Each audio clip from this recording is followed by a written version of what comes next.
Good afternoon. Thank you very much. Sorry, just making sure everyone was ready there. Welcome to the very last session of the Museum and Heritage Show in Theatre 4. There is still others going on, so after this session, don't worry, there's still plenty to see and do.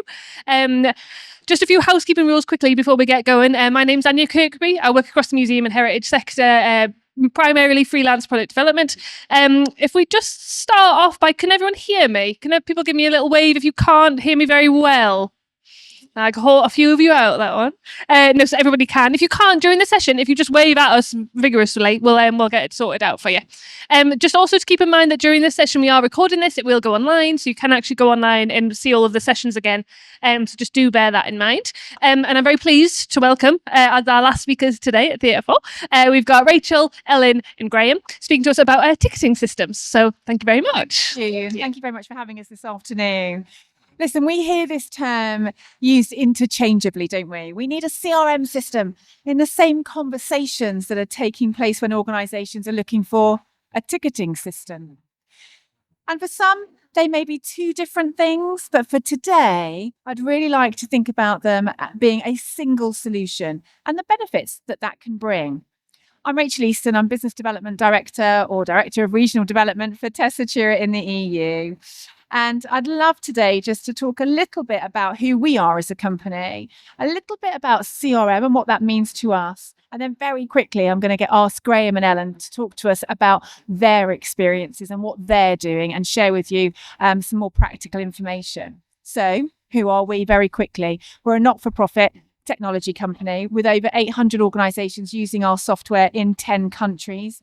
Tessitura is a CRM solution with all of this functionality in one single system. From the ground up, Tessitura was built to gather data to enable an understanding of how visitors interact with organisations. How frequently do they attend? How many people come in their party? What do they pay? Do they book online? Are they doing that as they walk up to you? What's the average spend per year? Those kinds of information are coming together from simply their transactions with you. And we want to help organisations understand their visitors better to ensure that businesses can thrive and are able to put the understanding of their visitor behaviour at the centre of decision making.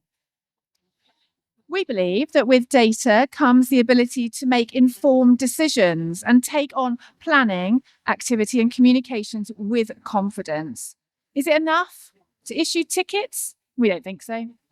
That data is gathered through interacting with visitors, is so invaluable in planning, in forecasting and thinking about what happens next, our communication. Doing this in a single system ensures it's available in real time. It's up to date for everybody to use and can be relied upon by everybody in the organisation, from visitor services to finance to our senior management teams. With a customer record at the centre of the interactions, it's then possible for you to manage your customer relationships, or put it another way, to be effective customer relationship managers. I said already, I'm joined by my colleagues from the Royal Collection Trust, Ellen McCann, and from Science Museum Group, Graham Ellis, who will join you very shortly. And I'm going to let them talk about their own experiences. But for now, I just want to talk a bit more about CRM and ticketing. We as a company and people think a lot about CRM and ticketing. It won't surprise you. It really comes down when we think about CRM to wanting to influence visitor behaviour. A ticketing system is a functional system. It'll process your admissions and ensure you can report accurately on attendance, visitor numbers, and finance. Really important. With a CRM solution, it'll do that for you as well, but the data it's holding will enable you to plan, forecast, and deliver effective communications to the right people at the right time, measure the impact of marketing activity. It would be your source of truth in understanding your visitor. Think about the value that can be gained from knowing just a little bit about visitors' booking behaviour, booking ahead, if so, how far in a group, if so, how large. Are they a member? If so, do they take advantage of those membership benefits? Are they paying gift aid through their donations? And if they do donate, how often do they do that? We know it's important to all of us which exhibits are on show, what spaces are being filled, how many people turn up in those each day, when our coffee shops are due to be busy, and we see how weather impacts our visits as well. If we can now add that operational data to transactional or interactive data, what could we be doing? So we see a CRM solution as giving you the data to decide what you want to do and to give you the confidence to deploy the next campaign, offer, activity, or forecast with absolute confidence. So we have this framework that we refer to internally: data, decide, do. 3 phases, and I've put it in a triangle because that makes it nice and easy for all of us. And if we start at the top, we start with data. It's important as organizations that we do have all of that valuable data. We want that to be accessible and to be used as an asset that gives insight to everybody. Data leads to decide. Because if we've got the insights, we can now make the right decisions and do that with confidence, as we've said already. If we can see which tactics are working in relation to our goals, then we can put more resources behind those. So making sure that we're doing the right things at the right moments based upon the information that we have. And this leads to our third point on the triangle, which is to do the do, to get on with our activity. Doing the things, the activities, and that come of those decisions. And now, because we've got the data, we're doing that with confidence. We can be more purposeful and more efficient and really take effective actions. We need to track, obviously, that data to see how effective our actions have been. And that results in further decisions and around what we do next in the evolution of our business. And the cycle continues. So you can see we're going round. And we need all 3 elements to keep the cycle in balance. Without data, we're working on instinct or opinion. Without do, we're not acting on anything that we've learned. And without a decision, we end up in a loop of gathering more data, but not really knowing what to do with it or getting any benefit from it. Oh, there we go. Now, it's not always possible to start with data, and that's okay. Sometimes we need to react to something that's going on externally from outside of our control. We have to close due to weather, or an exhibition's not ready in time, forcing us to respond to a situation with some really immediate action. We're just going to do a thing. Or perhaps a sponsor or a funder whose support comes with a set of goals. They need to be achieved with the money given, so we have to decide and make some things happen. And we can decide the cycle at any point. Data, decide, do, as long as we're always aware of where we are in the cycle and what we need to do next. This helps us to remain data-driven in our decisions as we navigate our way through our situation. And I'd really love, just from that very quick intro to how we think about CRM versus ticketing, just to keep that triangle in mind as I hand over and introduce Graham Ellis from the Science Museum Group.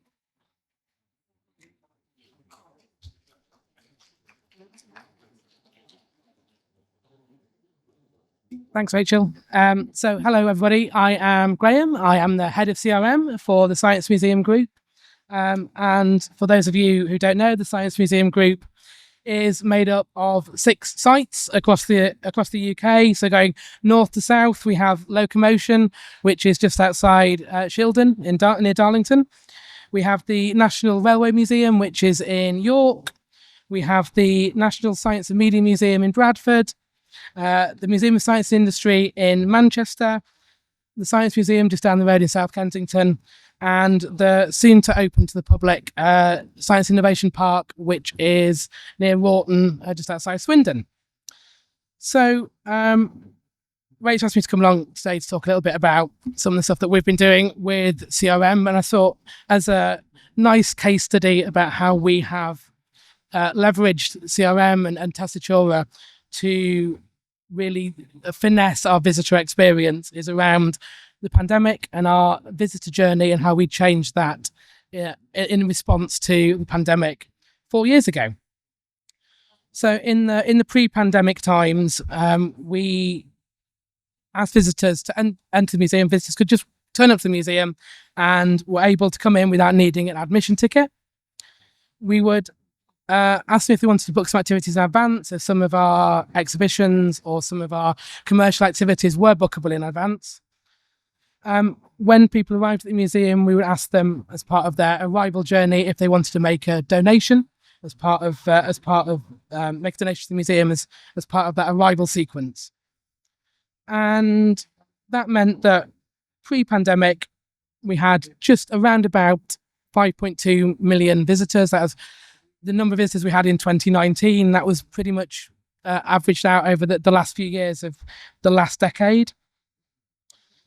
And those visitors made just over 700,000 orders.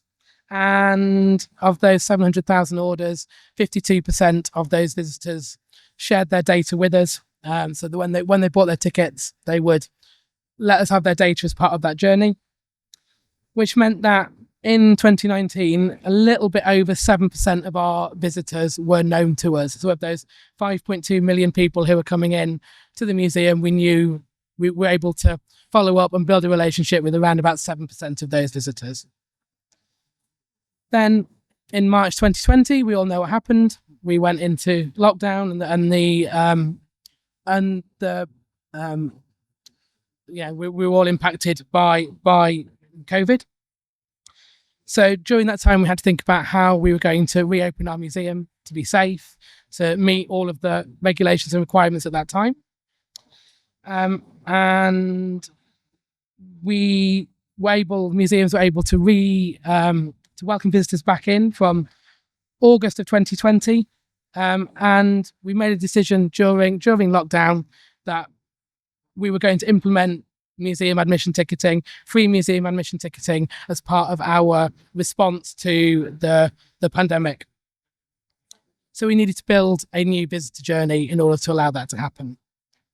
And so our new visitor journey, when we approached that new visitor journey, we wanted to set up an approach to that visitor journey and to make sure we're being consistent with that approach. And so, the approach that we took was that, unsurprisingly, the visitor experience would always come first, would really focus on our visitors. We'd make sure that our values as an organisation would guide the way that we evolve our approach to ticketing and to that visitor journey. We'd make sure that we could use this as an opportunity to test and learn as part of that journey. We definitely didn't assume that the solution that we come up with first would be the right one, and that we would constantly learn from and iterate our approach to improve it over time. We wanted to make sure that we were empowering our teams to be experimental as part of that and have a really cross-departmental approach to how we were going to build that visitor journey, how we were going to welcome visitors back. And I think having a CRM system like Tessitura allowed us to take that approach, to be learning from what was happening, to be learning from the data, and to be able to develop that new visitor journey. So some of the things that we tried as part of that. So we introduced timed entry museum admission ticketing. So this was still free, but we would ask visitors to book a ticket in advance. So we would recommend that would give them the best experience as they arrived at our museums.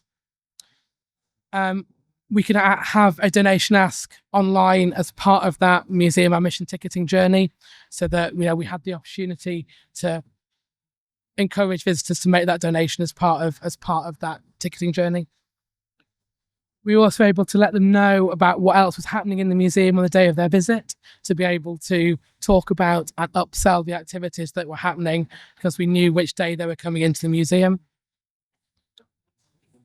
We took an approach to go mobile ticketing first, and so asking people to book tickets on their mobile that then they could scan on entry to the museum, having a consistent approach that they would have one ticket, one QR code that was related to their entire order, and as they moved around the museum and did the different activities that they'd booked, they'd be able to scan the same QR code in order to get into all the activities that they had booked. And having people booking tickets in advance gave us the opportunity to send out pre-visit emails to people. So everybody that had booked, we were able to have that pre-visit conversation with them, really to manage their expectations of what a visit to the museum is going to be like. So understanding, and being able to target that pre-visit communication based on what it was that they had booked as part of their order. Going back to what Rachel was saying earlier, we definitely focused on that data decide do triangle, and thinking about the data that we were collecting that would help us guide us to make some of those decisions, to make those iterative changes, see the impact of that, and look at how we could continue to improve that visitor journey. So just to talk through some of the ways that we use the data that we were collecting. So first of all, we were able to track no-shows. So being free ticketing admission, there were people who would book tickets in advance, but not use them. They're free tickets. There's no reason why they couldn't not use them as part of their booking. And so we were able to really track that no-show rate, and then think about what that could mean for managing the number of tickets that we're making available to ensure that as many people as possible were able to take advantage of coming into the museum in a safe way that would meet our capacities. We were also really keen to track visitor sentiment. So because we were able to speak to more of our visitors had built that relationship and developed that engagement with us, we were able to send out post-visit surveys, and through those post-visit surveys start to track the visitor sentiment, see how visitors were feeling about the approach that we were taking to ticketing, and really understanding that the visitors were driving that approach and really listening to their feedback. As time went on, we started to recognise that fewer people were booking in advance, more people turning up to our museum without tickets. And so we wanted to make sure we were catering for those people as well. We wanted to use this as an opportunity to streamline their visitor journey as they arrived at the museum without a ticket. So we were able to develop our ticket booking journey to have a journey that was much more focused on those people who were booking tickets on arrival. So being able to use a QR code to drop people into the point of the booking journey based on what we knew about them already. So someone was at the museum scanning that QR code at the entrance, we knew they'd want a ticket for today, we'd know they'd want a ticket for the next time slot. And so we wanted to build a journey that would streamline it, try and make sure we were dropping people in to the user journey, to the visitor journey at the point when we knew they are. We were able to monitor the donation per head that was coming in, and tracking donation per head for different journeys, thinking about how people were interacting with that. We were able to iterate the amount of donation we were asking for. We were able to iterate different bits of the visitor journey based on what we knew, what we were learning, and starting to iterate that to improve the conversation, the way we were talking about donations. And so start to then track how we could improve that. We also noticed that, we're looking for other opportunities to drive fundraising income. So for those people who didn't choose a donation as part of their ticketing, we were able to then have another ask further on in the journey that would only focus on those people who hadn't already chosen to make a donation as part of their journey. So what is happening now? So we talked about what's happening in 2019. In 2023, we had just over 4 million visitors. And of those, we had 1.7 million orders. But of those 1.7 million orders, we were actually able to capture data to have around about 83% of those visitors sharing data with us. So in 2019, where we were looking at around about 7% of visitors into the museum who were able to have that relationship, build that relationship with. In 2023, that was closer to 40% of people coming into the museum who you were then able to have that follow-up conversation with. It's definitely nice to think about how we could improve that engagement with people. It's partly about the data, but also anecdotally, we were able to really notice that change in how visitors were interacting with us. I think one of the things we've definitely noticed as people arrive at the museum now, well, in 2019, when people would arrive at the museum, they would come through the door, go through the donation ask and then stop at the top of the stairs and go, right, what do I do now? Whereas in 2023, more and more people were arriving at the museum, having had that engagement with us previously through pre-visit emails, having gone through the ticket booking journey. They knew much more about what was on offer in the museum. And so rather than getting questions as people arrive at the museum of what do I do now, it was more, can you point me in the direction of Wonder Lab, or how do I get to the IMAX? And so we were definitely feeling that change in the way that visitors were interacting with us. So that was a quick whistle-stop tour through what we did. Thank you very much for listening, and I'll hand you over to Ellen.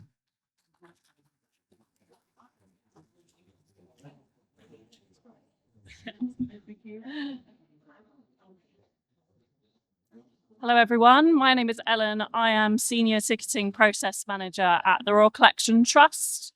The Royal Collection Trust is responsible for managing the public opening of the official residences of His Majesty the King, and through our work from exhibitions and learning programmes to publications and retail products, we aim to ensure that the Royal Collection and palaces are valued and enjoyed by everyone. So we operate a multi-site operation, and that's at Buckingham Palace, the Royal Mews, which is the working stables, Windsor Castle, the Palace of Holyrood House, which is in Edinburgh, and 2 changing dedicated exhibition spaces in London and Edinburgh called the King's Galleries. Our ticketed programme consists of lots of different things. So we have paid general admission to each residence with a mixture of timed and untimed admission. We don't offer select your own seat, and we don't have a traditional membership programme, but more on that shortly. We have schools programming, which is a mixture of self-guided and taught sessions, adult learning, family, access and inclusion, and community events. So a real plethora of different types of visits that we offer to our audience. So that amounts to around £3 million ticket sales per year. And that generates approximately £54 million worth of ticket sales revenue each year. So in the context of what Rachael was just talking about, I wanted to talk a little bit about a recent trial that we undertook in our gallery space in London this year. So we operate a membership light scheme at our sites where any eligible tickets can be converted to a 1-year pass, which means that the same visitor can come to the site again as many times as they like within the space of 1 year. This benefit is tied to our gift aid donation scheme, and we've operated in this way for over 15 years. As you can see on the screen here, that's that simple sign and stamped ticket on the right-hand side. So it's very paper-based at the moment. The visitor needs to print a ticket off, and we need to physically sign and stamp the ticket on site. So prior to this trial, we had little to no understanding of, firstly, how many customers actually convert their tickets to a 1-year pass. Currently, the only requirement for conversion is that physical sign and stamp. So we had no digital way of recognizing how many people were converting their tickets to a 1-year pass. We also didn't know who that audience was who was converting their tickets to the 1-year pass. As prior to the trial, we're only taking the details of the lead booker if they had pre-booked with us. So we had no idea. Let's say, for example, we've got one person who's booked the tickets and they're bringing 3 of their family and friends with them too. We had no idea about anything about those 3 members of the party. We also had no real concept of how valuable the scheme was to be perceived by our customers. And we weren't sure if the 1-year pass was a driver for their visit, or if they would have come to the exhibition anyway and paid for a ticket.